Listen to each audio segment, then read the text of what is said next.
안녕하세요. 오늘도 사연살롱을 찾아주셔서 감사합니다. 저는 얼마 후면 결혼을 하는 30대 예비 신부입니다. 사실 저는 제가 영영 결혼을 할 수 없을지도 모른다고 생각하며 살았어요. 그래서 기적처럼 결혼이 결정되고 몇 달 동안 결혼 준비를 하면서도 문득 내가 정말 결혼을 하는 것이 맞나? 하며 실감이 잘 나지 않을 때가 많았는데요. 막상 이렇게 결혼식이 코앞까지 다가오니 앞으로의 날들이 설레면서도 또 걱정이 되곤 하네요. 제가 세상에서 가장 사랑하는 사람을 혼자 두고 떠나야 하거든요. 이제 막 결혼할 신부가 사랑하는 사람을 떠나야 한다니 표현이 좀 이상하게 들릴 수도 있을 것 같은데 고백하자면 제가 가장 사랑하는 사람은 예비 신랑이 아닌 저희 아빠예요. 곧 남편이 될 예비 신랑이 들으면 서운할 수도 있지만 그게 사실이라 어쩔 수 없어요. 그 정도로 저는 아빠를 참 많이 사랑하는데요. 부끄럽게도 저는 그런 아빠를 정말 오랫동안 창피해하고 미워했어요. 저희 아빠가 선천적으로 귀가 들리지 않는 장애인이시거든요. 게다가 듣지 못하니 입으로 말을 하는 것도 어려워 사실상 아빠는 제가 없으면 정상적인 생활이 거의 불가능하세요. 그래서 어린 마음에 다른 아이들처럼 놀지도 못하고 아빠를 돌봐야 한다는 생각에 왜 나만 이렇게 살아야 하지? 라는 불만을 갖던 때도 있었는데 오랫동안 그러면 안 되는 걸 알면서도 가능하면 제 친구들이 저희 아빠의 장애를 몰랐으면 좋겠다고 생각했어요. 하지만 아빠는 심각할 정도로 저밖에 모르는 딸 바보였고 저는 그게 제가 없으면 불편해서 그러는 거라고 생각했는데 어른이 되고 보니 그건 아빠가 저에게 줄 수 있는 최대한의 사랑 표현이었고 그걸 알았을 때는 제가 30대를 코앞에 둔 최근이랍니다. 저희 아빠는 비록 장애가 있지만 솜씨 좋기로 유명한 사진 기사예요. 저희 할아버지도 청각장애가 있으셨는데 사진 찍는 기술 하나는 기똥차서 가족들의 생계를 거뜬히 책임졌다고 하셨거든요. 그래서 저희 아빠는 일찍부터 할아버지의 가게와 기술을 물려받았다고 했어요. 그리고 본인 스스로 자기한테 장애가 있으니 세상 어떤 여자가 자기와 결혼을 하고 싶겠나 하는 생각에 일찍부터 결혼도 포기하고 오로지 사진 하나에만 매달렸다고 하더라고요. 그때 운명처럼 저희 엄마를 만나게 된 거예요. 저희 엄마는 사회복지 공무원이었는데 아빠가 장애인이다 보니 자연스럽게 만나는 일이 종종 있었고 엄마는 동네에서 착하고 예쁜 아가씨라고 소문이 자자해서 저희 아빠는 그런 엄마가 좋았음에도 불구하고 감히 친해질 엄두를 내지 못했다고 했어요. 하지만 엄마는 아빠가 찍은 사진들 보는 걸 좋아했고 아빠에게 동진 씨는 눈에 보이는 것뿐만 아니라 보이지 않는 것도 찍을 수 있는 사람 같아요. 라고 메모를 남겨줬는데 그 메모에 저희 아빠가 완전히 넘어가 버린 거예요. 사실 저도 아빠의 사진을 좋아하긴 해요. 보통 하나, 둘, 셋 하고 사진을 찍잖아요. 하지만 저희 아빠는 그 셋을 하기도 전에 이미 타이밍을 아는 사람이었고 그렇기 때문에 아빠의 사진은 별다른 보정 없이도 자연스러운 행복이 묻어나는데 아마도 저희 엄마가 그걸 가장 먼저 알아본 듯 했었죠.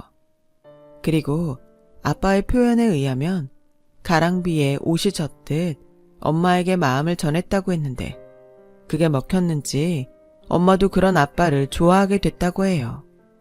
솔직히 믿음은 가지 않았어요. 누가 봐도 저희 엄마가 외모도 뛰어나고 아까웠거든요.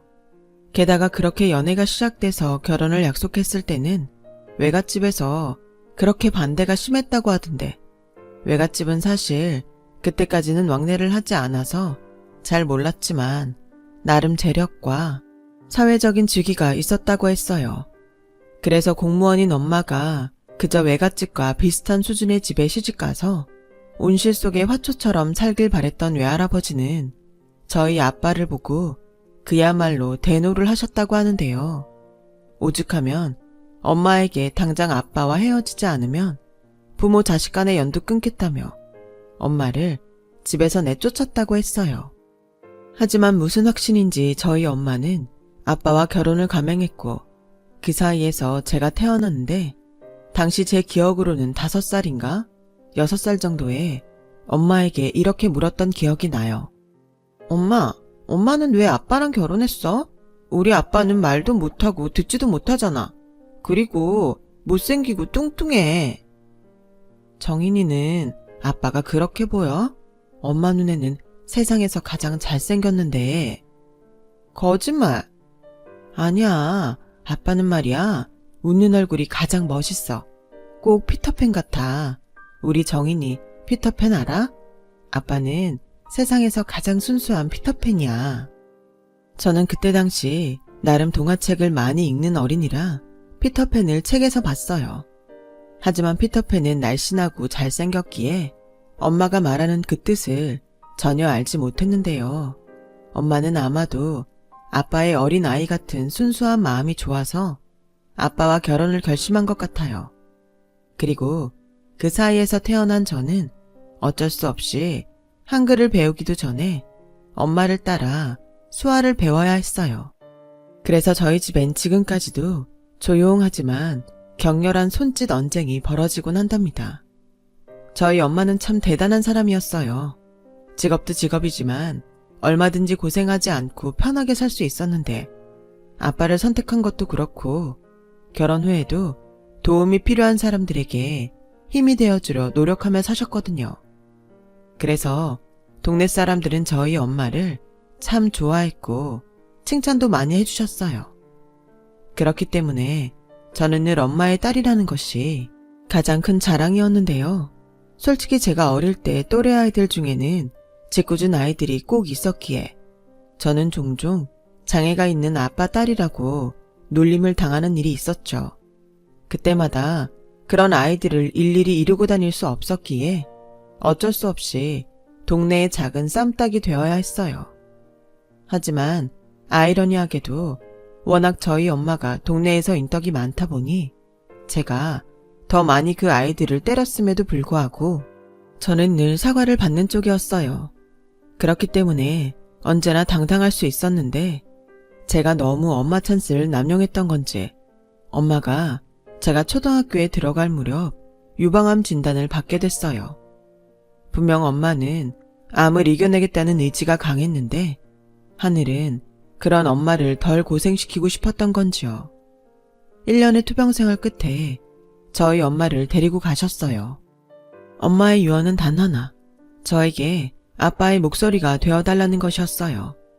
그리고 무슨 마음이었는지 지금도 모르겠는데 엄마의 장례식이 있던 날 처음 본 외할머니와 저희 아빠는 저에게 외갓집에 가서 사는 것이 좋겠다며 저를 보내려고 했고 저는 울며 불며 그리고 악을 쓰며 아빠와 살겠다고 고집을 피웠는데요. 외갓집에 가면 엄마와 했던 약속을 지킬 수 없다는 생각뿐이었어요. 그리고 그 후부터는 그날의 제 선택을 후회하며 아빠와 그리 편안하지 못한 생활을 하기 시작했는데 사춘기가 된 저는 유독 고집스러운 아빠와 부딪힐 때면 내가 그때 확 외할머니를 따라갔어야 했는데 라는 말을 달고 살았어요. 결단코 진심은 아니었죠. 그냥 그때는 그게 제 유일한 무기였던 거예요. 하지만 자존심도 세고 고집도 셌던 아빠는 제가 그런 말을 하면 꼭 이틀은 삐져 있었어요. 그 이상은 가지 못했어요.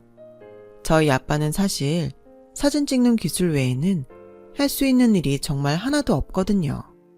게다가 아빠는 마음도 약해서 바보처럼 다른 사람들에게 속는 경우도 많았어요. 제가 초등학교 졸업하기까지도 2번인가 큰 사기를 당할 정도였죠. 지금도 그때를 생각하면 정말 아찔하기만 한데 집에 사진기 빼고는 돈 되는 건 다 팔 정도였으니 얼마나 힘들었는데요. 그 후부터는 우리 부녀에게 구세주 같은 고모가 근처로 이사를 와서 저희 부녀를 도와주기 시작했는데 고모가 엄마 역할을 대신하다 보니 아빠를 혼내는 목소리만 쩌렁쩌렁하게 울리는 싸움이 끊이지 않았어요. 그렇게 시끄럽고 요란하게 10대 시절을 보냈고 남들과 좀 다른 생활을 하며 살았기에 저 역시도 결혼은 무리이지 않을까 생각하며 평생 안정적인 생활이 가능한 직업이 뭘까 고민을 했는데요. 고민 끝에 저는 엄마의 직업과 비슷한 사회복지사가 되기로 마음먹었어요. 엄마처럼 훌륭한 생각으로 결정한 건 아니고 어찌됐든 장애인 아빠와 살면서 체득한 제가 가장 잘할 수 있는 일이라는 생각 끝에 결정한 일이었죠. 하지만 아빠는 제가 엄마의 뜻을 이어간다며 엄청 좋아하셨는데 막상 대학도 사회복지과를 나오고 정식으로 사회복지사가 되니 이 직업이야말로 호락호락한 직업이 아니더라고요. 게다가 약자편에서 일을 하다 보니 우리 사회는 아직까지 약자가 겪는 억울한 일이 생각보다 많았고 그중에선 법적으로 싸우지 않으면 안 되는 일도 덜어 있었는데요. 한 번은 장애가 있는 친구들이 불리한 근로계약서를 쓰고 취업을 한 뒤 임금도 제대로 받지 못한 일이 있어서 그걸 해결하고자 무료로 변호를 해주는 변호사를 무작정 찾아간 적이 있었는데요. 그때 만난 변호사가 지금 저의 예비 신랑이에요.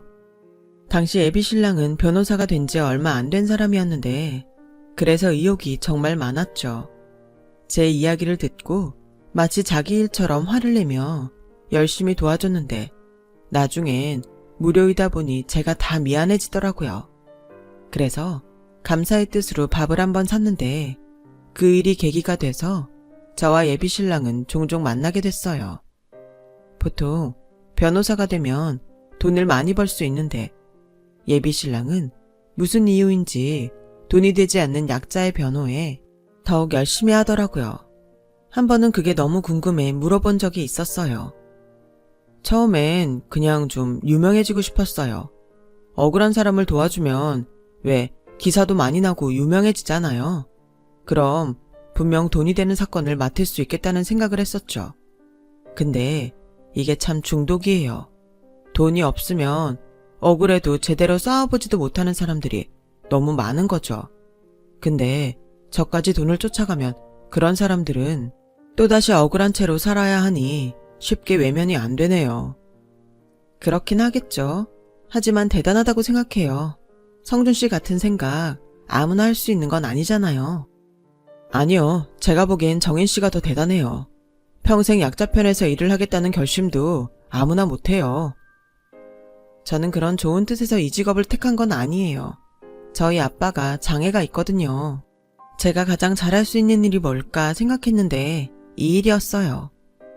정인 씨는 정인 씨가 얼마나 바른 사람인지 잘 모르는 것 같아요. 아버님이 따님을 정말 잘 키우셨네요. 네? 저는 그 말에 놀라지 않을 수 없었어요. 아마도 그때까지 저는 아빠가 저를 키워줬다는 생각보다는 제 스스로 컸다고 생각했거든요. 하지만 그 말이 싫지는 않았어요. 그리고 우리는 점점 가까운 사이가 되어갔습니다. 마음이 가까워지면 가까워질수록 저는 고민에 빠지게 됐어요. 그 남자는 생각도 없는데 저 혼자 김칫국부터 마시는 것 같아서 내색하진 않았지만 어쨌든 상대는 변호사고 저는 장애가 있는 아빠가 있으니 만약 우리 둘 사이가 깊어지면 상처받는 쪽은 제가 될 것이 분명했거든요.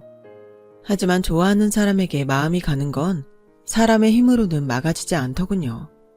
제가 한숨 쉬는 날이 많아지자 아빠는 무슨 일이 있냐며 심각한 얼굴로 물었는데 그 이유를 아빠한테는 설명할 수 없었어요. 그래서 별일 아니라고 했는데 아빠는 육감적으로 제가 좋아하는 사람이 있다는 걸 알았는지 열심히 소화로 졸지 말고 고백해. 너는 엄마 닮아서 충분히 예쁘니까 무조건 그놈이 좋아할 거야. 라고 말을 하는데 아빠는 제 속도 모르면서 자기 딸이 드디어 연애를 한다며 혼자 신이 나셨어요. 그리고 얼마나 동네에 방네 소문을 내고 다녔는지 퇴근을 하고 동네를 걸으면 여기저기서 남자친구 잘생겼냐고 묻는데 곤란해 죽는 줄 알았죠. 저희 동네는 요즘은 보기 드물게 서로가 서로의 이웃이자 가족들인 사람들이고 아빠와도 오랜 시간 함께 하신 분들이라 아무리 듣지 못하고 말하지 못해도 그런 소소한 일들을 공유하시는데 하필 그게 불확실한 저의 연애였던 거예요. 그리고 저희 가게 옆 건물의 기사식당에서는 계약 기간이 끝나지 않았음에도 주인이 이사 비용을 줄 테니 무조건 나가라고 하는 통에 저에게 아는 변호사를 좀 소개해달라고 부탁을 하셨고, 제가 아는 변호사가 그 사람밖에 없으니 부탁을 한 게 어쩌면 저와 예비신랑을 엮어준 꼴이 되었네요. 예비신랑은 처음으로 돈을 받고 일을 하는 거라 무척이나 열심히 했어요. 그래서 해당 가게도 자주 방문했고 옆 건물이다 보니 저희 아빠와도 종종 만났던 모양이었죠. 저도 모르는 사이에 벌써 친해져 있었는데요. 저희 아빠가 다른 건 몰라도 음주를 정말 좋아하거든요. 그런데 한 번은 동네 포차 주인 아주머니가 전화를 주셨고 그곳에 갔더니 저희 아빠는 물론이고 예비신랑까지 얼큰하게 취해서 둘을 저희 집에 데려오느라 진땀을 뺐어요. 그리고 그 다음날 아빠는 숙취가 덜 깬 얼굴로 저에게 수화로 그 남자가 네 남자친구냐? 며 물었고 저는 아니라고 강한 부정을 했음에도 아빠는 야릇한 미소를 지으며 부끄러워하기는 하며 웃는데 뭐가 어떻게 된 건지 모르겠더라고요. 그리고 그날 점심 예비신랑으로부터 느닷없는 고백을 받았어요. 그리고 그 전날 포차에서 예비신랑이 저희 아빠에게 열심히 연애 상담을 했고 저에게 그랬듯 예비신랑에게도 용기와 힘을 불어넣어줬는데 그 효과가 빨리도 있었던 거죠. 저는 싫지 않았어요. 사실 저는 20대를 거진 다 보내도록 제대로 된 연애를 하지 못했었거든요. 결혼까지는 언감생심 바라지도 않았지만 그래도 연애는 꼭 하고 싶었던 저는 번번이 저희 아빠가 장애가 있다는 이유로 차이면서 상처를 받아야 했는데 이미 저희 아빠의 장애를 안 이 남자가 고백을 해오니까 이번엔 뭔가 다를 수도 있겠다는 마음이 들었어요. 그래서 저는 본격적으로 꿈꾸던 연애를 하기 시작했어요. 둘 다 바쁘고 서툴지만 상대에게 최대한 맞춰가며 연애를 이어갔는데요. 그런 저희의 연애에도 곧 먹구름이 몰려왔어요. 신랑은 저보다 5살이 많았어요. 그렇다 보니 예비신랑 집에서는 이제 그만 돈 안 되는 변호는 그만하고 아버지가 있는 로펌에 들어오라고 했고 또 1살이라도 어릴 때 결혼을 하라고 압력을 주는 모양이었는데 저에게는 티를 내지 않으려 했지만 예비신랑은 아무래도 저를 집에 소개하지 못하는 눈치였어요. 제가 눈치 하나는 정말 빠르거든요.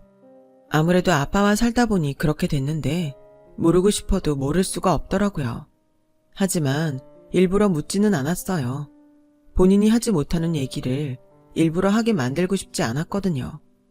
하지만 그건 저의 짧은 생각이었고 머지않아 생각하지 못한 일이 벌어졌는데요. 그날은 토요일이었고 예비신랑은 돌아가신 어머니의 길이라 만나지 못해 모처럼 아빠의 사진관 일을 돕고 있었는데요.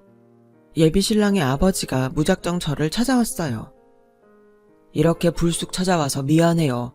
정인씨 맞죠? 나 성준이 예비되는 사람입니다. 지금의 저희 예비 시아버지는 정중하게 인사를 했지만 표정은 그다지 좋지 않았고 저보다도 저희 아빠를 한참 동안 보셨는데 불쑥 이런 말을 하시더라고요. 나가서 따로 얘기를 하는 게 예의인 건 알지만 내가 오늘은 좀 바쁜 날이라 여기서 그냥 말할게요. 어차피 아버님은 귀가 안 들리시니까. 네? 그건 어떻게? 들었는지 모르겠지만 나도 변호사고 내 아들이 누굴 만나는지 어떤 집의 딸인지 아는 건 그리 어렵지 않은 일이에요. 단도직입적으로 말할게요. 내 아들이랑 헤어져요. 난 아가씨 같은 여자를 며느리로 삼을 수 없어요. 저기 나가서 말씀하시죠. 여기엔 저희 아빠도 계셔서. 어차피 못 들으실 텐데 속전속결로 하죠. 내 아들과 순순히 헤어진다면 네 그거에 대한 답례는 할게요. 그 순간 저는 누군가 저의 머리를 망치로 치는 것 같은 기분이었어요. 저희 아빠는 무슨 일인지 눈이 동그래지셨고 예비 시아버지라는 분은 저희 아빠가 듣지 못하니 상관없다는 듯 당신 말을 쏟아내는데 순간 저도 욱하는 감정이 밀려오더라고요. 알겠어요. 하지만 이건 예의가 아닌 것 같습니다. 나가세요. 저희 아빠 아무리 듣지 못해도 입모양이랑 표정 보면 다 아세요. 성준 씨는 마음이 따뜻한 사람인데 아버님은 그런 분이 아니신 것 같네요. 네, 헤어질게요. 저도 그쪽 같은 분이랑은 엮이고 싶지 않네요. 감사 표시 필요 없습니다. 다신 여기 오지 마세요. 저는 거의 내쫓다시피 예비 시아버님을 가게 문 밖으로 떠밀었어요. 분명 그때까지는 이렇게 가족으로 엮일 일이 없다고 생각했거든요. 하지만 좋아했던 사람과 이런 식으로 헤어져야 한다는 것이 저는 내심 힘들었고 저희 아빠는 화가 난 듯 저에게 수화로 다그치셨는데요. 저 사람 누구야? 혹시 성준군 아버지야? 왜, 이 아빠가 장애가 있어서 헤어지래? 아빠가 쫓아가서 따질까? 저는 아빠의 수화를 보고 더욱 속이 뒤집혔어요. 그러면 안 되는데 저도 아빠에게 상처를 주고 말았죠. 아빠가 쫓아가면 뭐가 해결돼? 아빠는 못 듣고 말도 못 하잖아. 됐어. 이런 일이 처음 있는 줄 알아? 처음부터 나 같은 게 무슨 연애를 해. 그냥 이렇게 혼자 늙어 죽을 거야. 저는 그때 아빠가 저 몰래 눈물을 훔치던 모습을 잊지 못해요. 분명 듣지 못했을 텐데 아빠는 이미 제가 한 이야기를 다 아는 듯 잔뜩 풀이 죽어 있었거든요. 다음날 자신의 아버지로부터 저를 정리했다는 소리를 들은 예비신랑은 짐가방을 싸들고 저를 찾아와 미안하다며 용서를 빌었어요. 자기야, 미안해. 엄마 기일에 아버지가 자기를 찾아갈 줄은 몰랐어. 우리 아버지가 무슨 말을 했는지는 모르겠지만 다 잊어버려. 나 정인이 너 아니면 아무하고도 결혼하지 않을 거야. 이미 그렇게 다 말씀드린 건데 내가 자기 원하는 대로 안 되니까 자기를 찾아간 것 같아. 정말 미안해. 있잖아. 사실 나도 결혼까지는 무리라고 생각했어. 쉽지 않아. 누구보다 내가 더 잘 알지. 근데 나는 몰라도 우리 아빠 상처받는 꼴은 못 봐. 그날 당신 아버지 우리 아빠 안 들린다고 면전에서 당신 하고 싶은 말 다 하고 가셨어. 사람을 어떻게 그런 취급을 해. 미안해. 우리 아버지도 원래는 그렇게까지 하는 사람은 아닌데. 자식 일이니 그러셨겠지. 우리 그냥 여기까지 하자. 어차피 이 이상 더 가는 건 상처받는 일밖에는 없는 것 같아. 헤어져.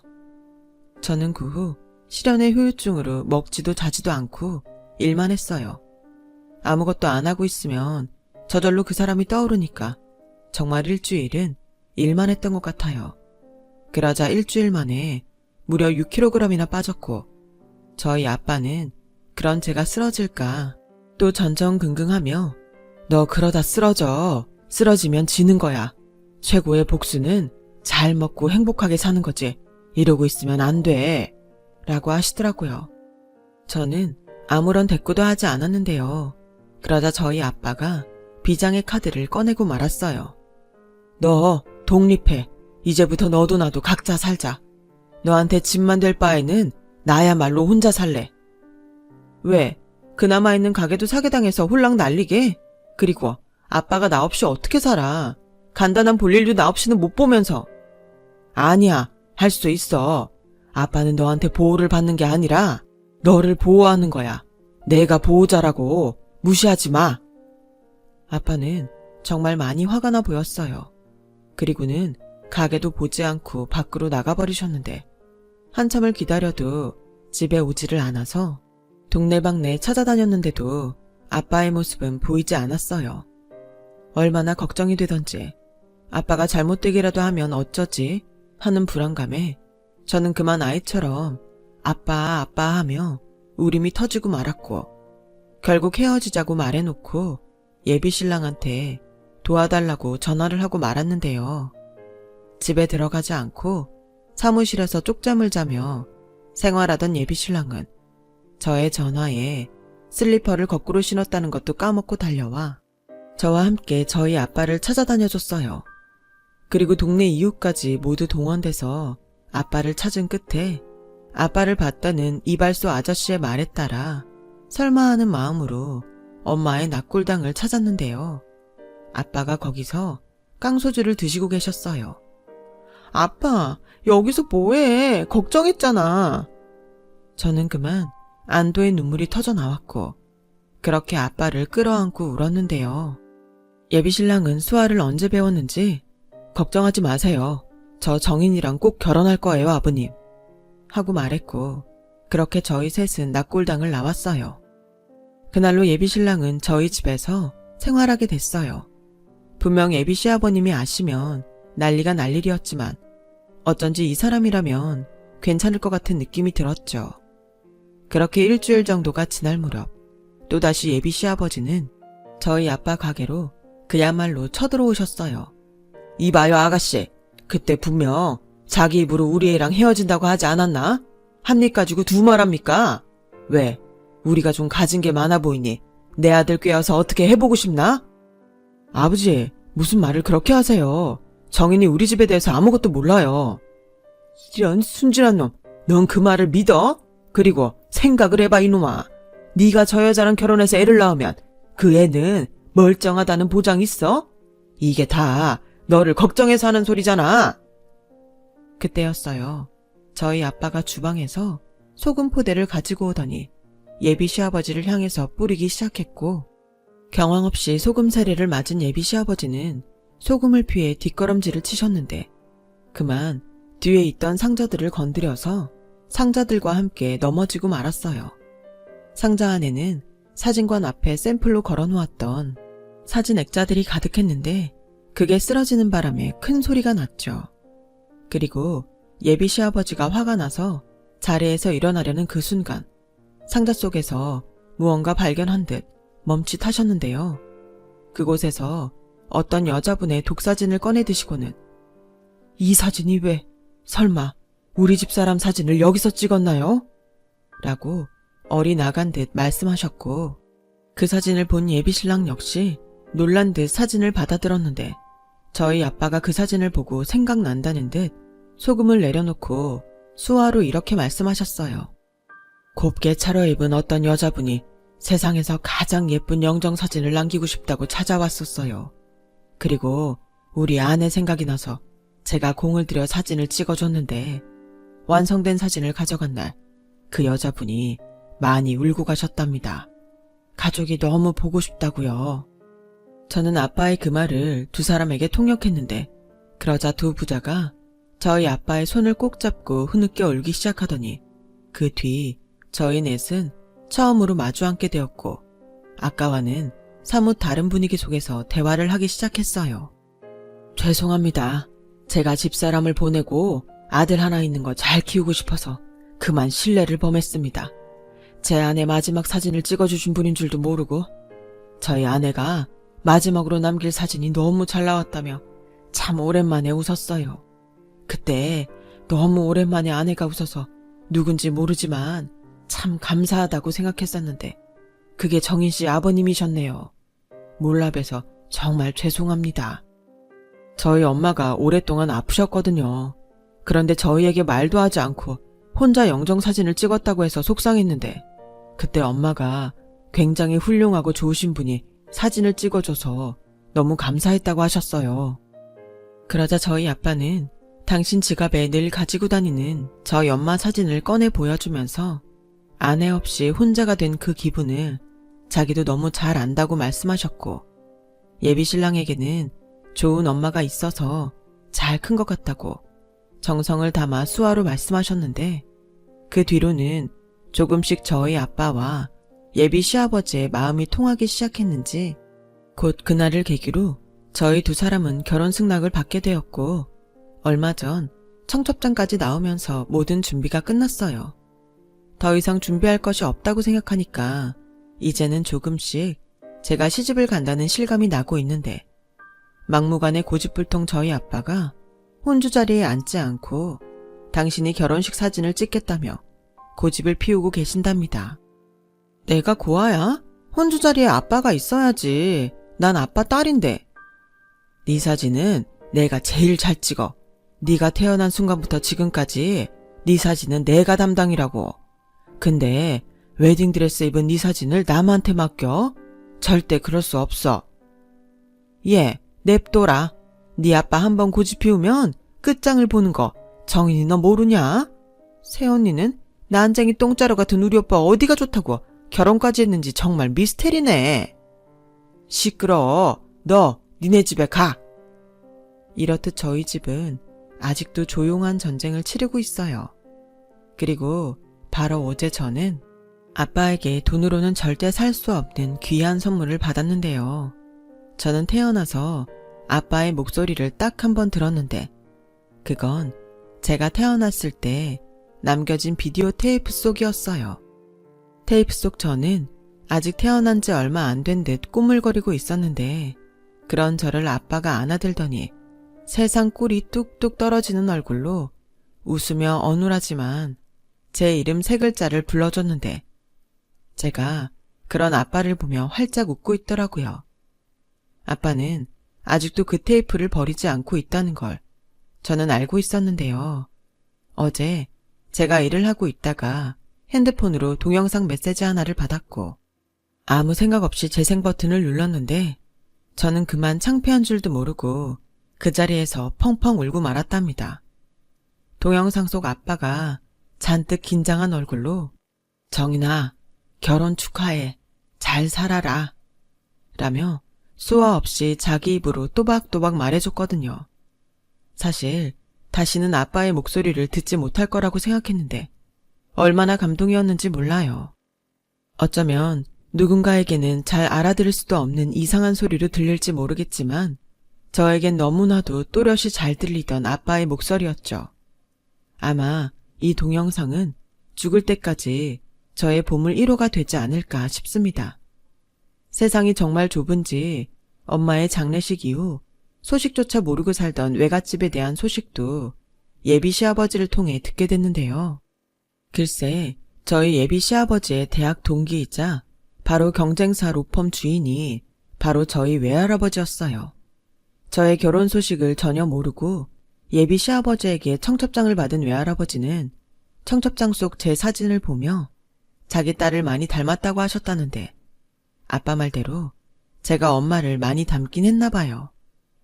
그 뒤로 제 결혼식에 오셔서 저희 아빠와 묵었던 감정을 풀고 이제라도 한 가족으로서 살고 싶다고 하셨다는데 부디 이번에는 저희 아빠가 외갓집 식구들에게 당당히 사위로 인정받길 바라는 마음입니다. 아빠는 언제나 나에게 사랑한다는 말보다 미안하다는 말을 더 많이 했지. 사실 난 아빠의 그 미안하다는 말이 세상에서 제일 싫었어. 미안하긴 뭐가 미안해. 내가 고마워해야지. 아빠는 정말 내가 본 사람 중에 가장 순수한 피터팬이야. 아빠, 지금까지 잘 키워줘서 고마워. 아빠의 딸이라 나는 더할 나위 없이 행복했어. 그러니까 우리 앞으로도 더 잘 지내자. 고집 좀 그만 피우고 사람 너무 믿지 말고. 시집가도 나는 아빠 딸 맞지? 아빠, 사랑해요. 다시 태어나도 아빠 딸로 태어나고 싶은 정인이가. 지금까지 저희 아빠와 제 이야기 들어주셔서 대단히 감사해요. 행복하게 잘 살게요.